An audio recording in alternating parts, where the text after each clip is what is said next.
In this lecture, we're going to introduce the concepts of specific heats.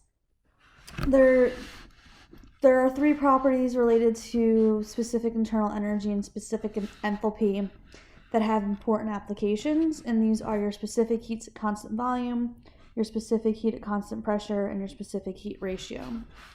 Your specific heat at constant volume, CV, is defined as your change in internal energy with temperature at a constant volume. And your specific heat at constant pressure is, so CP is equal to the derivative of enthalpy with respect to temperature at a constant pressure. And of course, these are partial derivatives since they depend on both temperature and pressure. In general, both CV is a function of specific volume and temperature, or pressure and temperature. Much the same goes for CP, as it depends on both pressure and temperature. The units of specific heat are kilojoules per kilogram Kelvin, or kilojoules per kilomole Kelvin. And in the English unit system, you have BTUs per pound degree Rankine, or BTU per pound mole degrees Rankine. The third property is your specific heat ratio. So K is the ratio of your specific heat at constant pressure, CP, divided by your specific heat at constant volume, CV.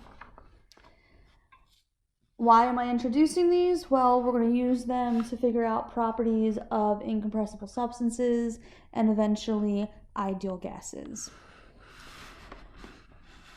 So something else worth noting is how are we going to evaluate the properties of liquids? At this point, you may have noticed that the compressed liquid table for water is extremely limited, and there isn't one for any of the other materials in the appendices.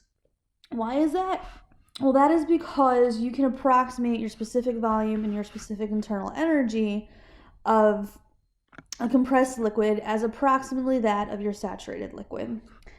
That is because if we look here on this graph, which is showing at a constant temperature, our change in specific volume is very small from our actual points of our temperature and pressure to our saturated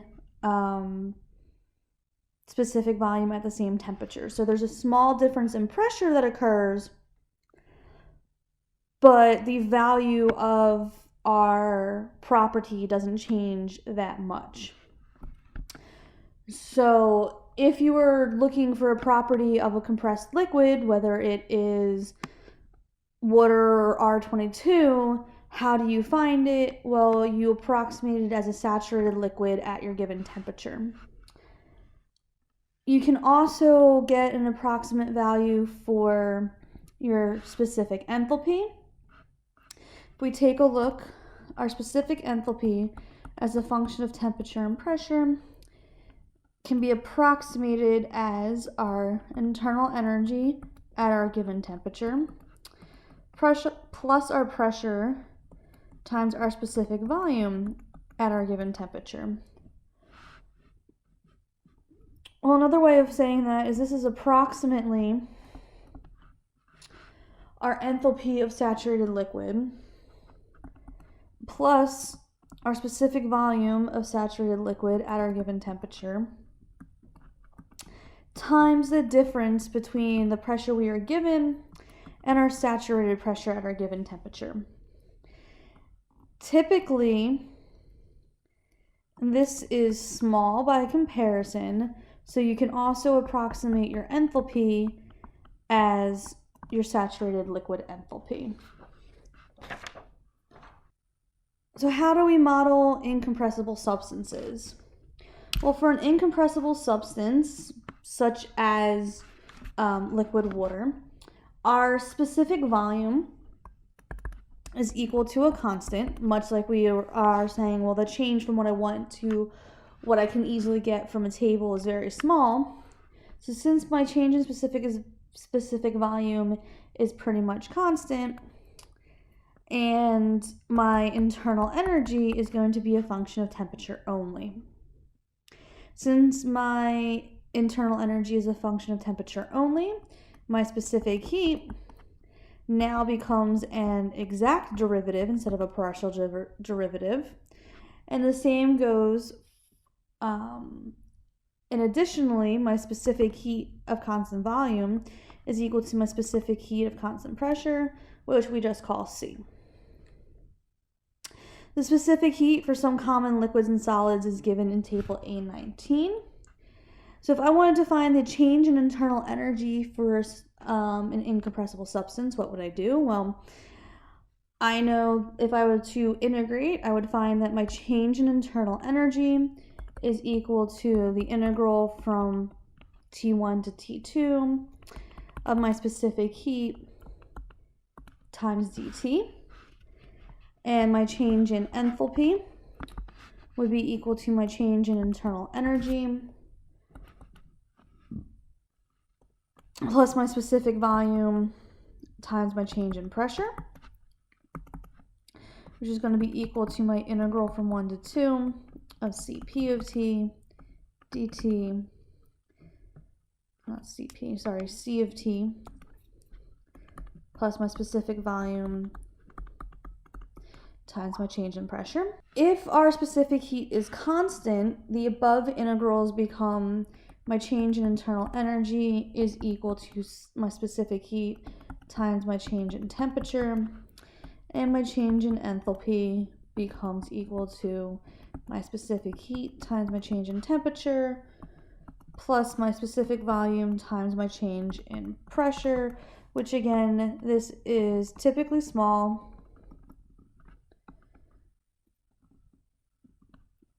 So it's neglected.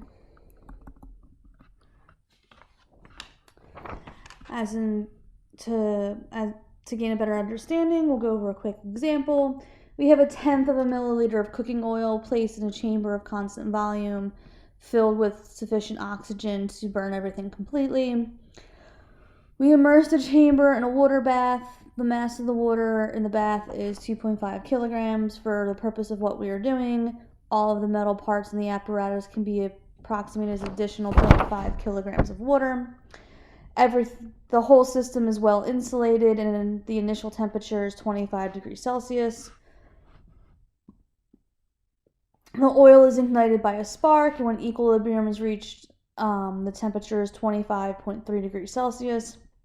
We want to determine the change in the internal energy of the chamber contents and of the cooking oil. So where do we start? Well, we start the same place we start almost every problem, which is by doing our energy balance.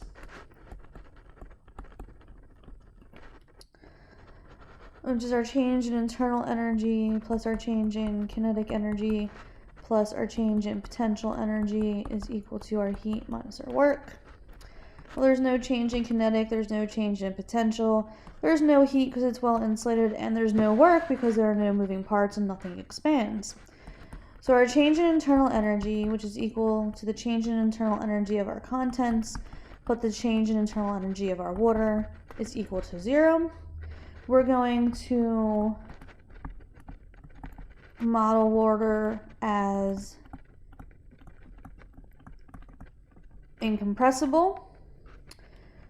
So the change in internal energy of our contents is going to be equal to minus the mass of our water times the specific heat of our water times our change in temperature, which is minus 2.65 kilograms times 4.18 kilojoules per kilogram Kelvin, which I looked up from the table, times our increase of 0.3 Kelvin,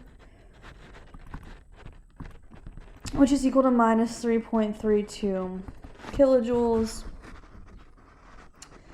The last thing it wants it per volume of oil. So we're going to take our minus 3.32 kilojoules and divide it by our volume of water and convert the fact that 1 kilocal is 4.1868 kilojoules. we're going to get minus 7.9 kilocalories per milliliter. In our next lecture, we are going to introduce real and ideal gases and how to evaluate their properties.